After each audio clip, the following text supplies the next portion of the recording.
Ever feel like you're constantly like racing against the clock and the clock is always winning? Oh, yeah, for sure.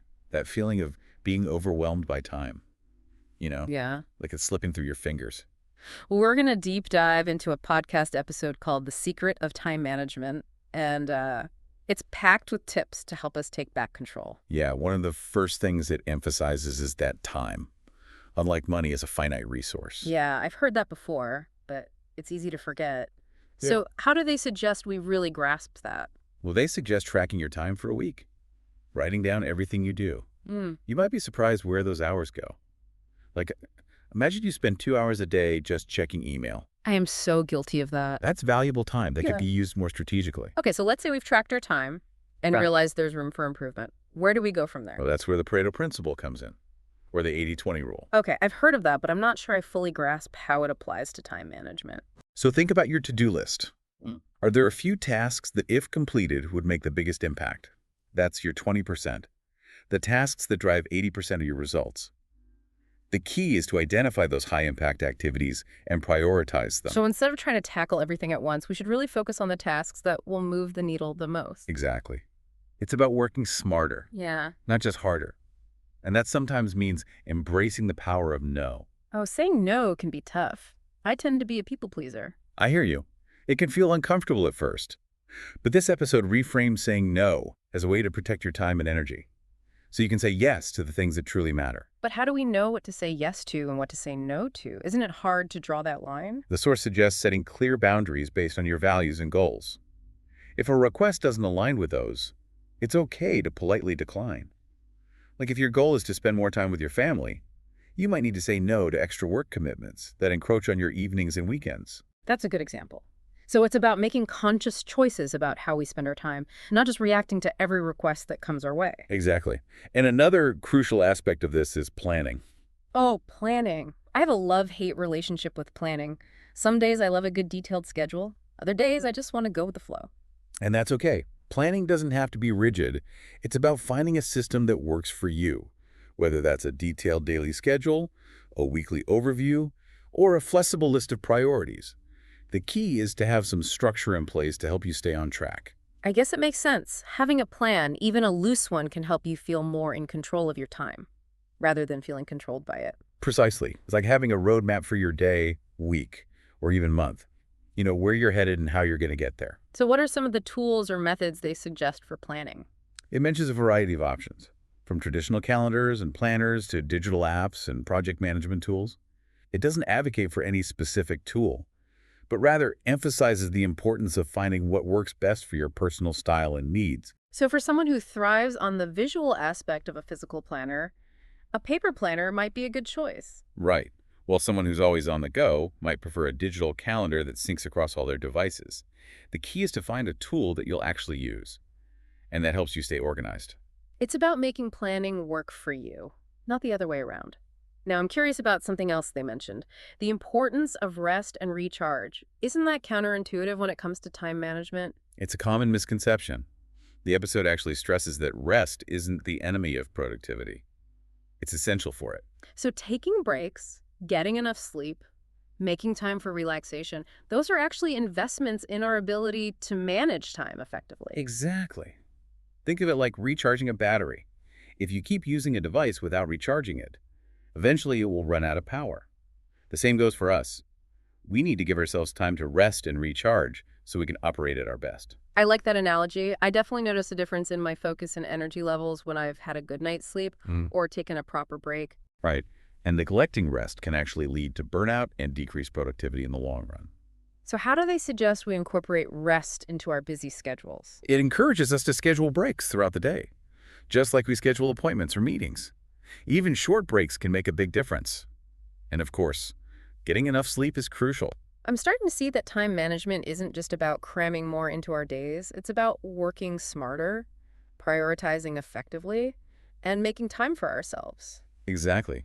It's about creating a sustainable approach to work and life, where we can achieve our goals without sacrificing our well-being. Now, speaking of working smarter, the episode mentions a specific technique called the Pomodoro technique. I'm intrigued. What's that all about? It's a time management method that involves working in focused intervals, typically 25 minutes long, separated by short breaks. So it's like a built-in system for taking breaks and preventing burnout. Yes. And it's also a great way to break down large tasks into more manageable chunks. It can make even daunting projects feel less overwhelming. I've got to try this. It sounds like a great way to hack my productivity. What are the specifics of this technique? You set a timer for 25 minutes and work on a single task without distractions. When the timer goes off, you take a short 5-minute break. After 4 Pomodoros, you take a longer break of 15-20 minutes. That sounds pretty manageable. It's like having built-in pauses to help you refocus and recharge. And the beauty of it is that you can adjust the intervals to suit your own work style and preferences. If 25 minutes feels too short, you can try 50-minute intervals with 10-minute breaks. So it's adaptable to different needs and work styles. I can see how this would be helpful for people who struggle with procrastination or get easily distracted. It's definitely a valuable tool to have in your time management arsenal. And it ties in nicely with the episode's emphasis on working with our natural rhythms and energy levels. This is already making a lot of sense, but I'm wondering if we could dig a little deeper into some of these techniques and how they actually work in practice. What else does the episode highlight? Well, it delves into some fascinating psychological aspects of time management, like how our perception of time can influence our productivity. That sounds interesting. But before we jump into that, let's take a moment to reflect on what we've learned so far. Great idea. We've covered a lot of ground, from understanding time as a finite resource to the power of prioritization and the importance of rest. And we've just scratched the surface of the Pomodoro technique. There's clearly a lot more to unpack here. So when we come back, we'll continue our deep dive into the secret of time management. Stay tuned. Welcome back to our deep dive into the secret of time management. We're going to explore some really intriguing psychological aspects of time management. Yeah, you mentioned how our perception of time can affect productivity. What exactly does that mean? Well, think about it this way. Have you ever noticed how time seems to fly by when you're engaged in something you enjoy, but drags on forever when you're doing something you find tedious? Oh, absolutely. Like when I'm working on a creative project I love, hours can feel like minutes. But when I'm stuck on a boring task, every minute feels like an eternity. Exactly. Our perception of time is subjective. It's influenced by our emotions, our level of engagement, and even our surroundings. So how can we use this to our advantage when it comes to time management? The episode suggests that by understanding how our minds perceive time, we can actually manipulate our experience of it to make us more productive. For example, if you're dreading a particular task, try breaking it down into smaller, more manageable chunks. This can make it feel less daunting and help you get started. That's a great tip. I often find that the hardest part is just getting started. Once I'm actually in the flow of working, it doesn't feel as bad. Right. And another strategy is to create a positive association with the task. Maybe listen to upbeat music while you work, or reward yourself with a small treat when you finish a challenging section. So it's almost like tricking our minds into enjoying the task more. In a way, yes. By shifting our perception of the task, we can make it feel less like a burden and more like a challenge we're capable of overcoming. I'm starting to see how powerful this concept can be. We often think of time management as being about external factors, schedules, to-do lists, techniques, but a lot of it is actually about our internal mindset. Absolutely. And another key insight from the episode is the importance of mindfulness. Okay, mindfulness. That's a buzzword we hear a lot these days. How does it apply to time management? Well, in the context of time management, mindfulness is about being present in the moment and fully engaged in whatever you're doing. It's about avoiding distractions and resisting the urge to multitask. Multitasking is a big one for me. I often feel like I'm juggling a million things at once. And that's a common trap, especially in our hyper-connected world. But the episode argues that multitasking is actually counterproductive. When we try to do too many things at once, our attention becomes fragmented, and we end up doing none of them well. I've definitely noticed that when I try to multitask, I end up making more mistakes and taking longer to complete tasks. Right, so instead of trying to juggle multiple tasks, the episode encourages us to focus on one task at a time and give it our full attention. It's about being present in the moment, rather than letting our minds wander to the next thing on our to-do list. Exactly. And this ties back to the importance of planning. When you have a clear plan for your day, you can approach each task with more focus and intention, knowing that you've allocated sufficient time for everything. It's about creating a sense of order and structure, rather than feeling like we're constantly reacting to whatever comes our way. Right, and this can reduce stress and anxiety, which can further enhance productivity. I like that. Less stress, more productivity. It's a win-win. Now, another interesting concept the episode touches on is the idea of time boxing. Time boxing. I haven't heard of that one. What is it? It's a time management technique where you allocate a specific amount of time to a particular task and commit to working on that task within that time frame. So instead of just saying, I'm going to work on this report today, I would say, I'm going to spend 2 hours working on this report from 10 a.m. to 12 p.m. Exactly. It's about setting clear boundaries around your time and creating a sense of urgency. I can see how that would be helpful for tasks that tend to expand to fill the available time. Like, if I don't set a specific time limit, I could easily spend all day working on a report that could have been done in a few hours. Right. Time boxing helps you stay focused and prevents you from getting bogged down in perfectionism or unnecessary details. It's like setting a deadline for yourself, even if there isn't an external deadline. Exactly. And it can be surprisingly effective. When you know you only have a limited amount of time, you tend to work more efficiently and make better use of that time. This is all starting to come together. We've talked about understanding our perception of time, practicing mindfulness planning effectively, and now time boxing.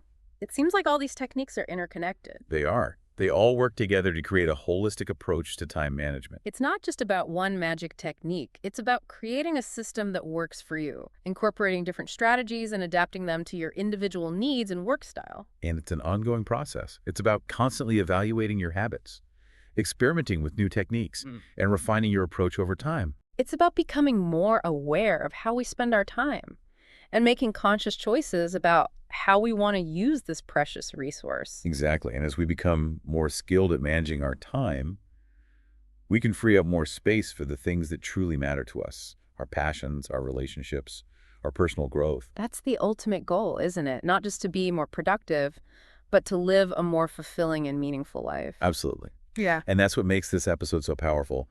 It's not just about getting more done. It's about living a better life. Now, speaking of living a better life, the episode also touches on the importance of setting goals. How does goal setting fit into the time management equation? We were talking about goal setting. I feel like that plays a big role in time management. Yeah, you're absolutely right. The episode emphasizes that having clear goals gives you a sense of direction and purpose, helps you prioritize your tasks, and make decisions about how to spend your time. So instead of just reacting to whatever comes up, we should be proactively working towards something we care about. Exactly. Think of your goals as a compass, guiding you towards your desired destination. Without a compass, it's easy to get lost or wander aimlessly. That makes sense. If we don't have clear goals, it's easy to get caught up in busy work or tasks that don't really matter. Right.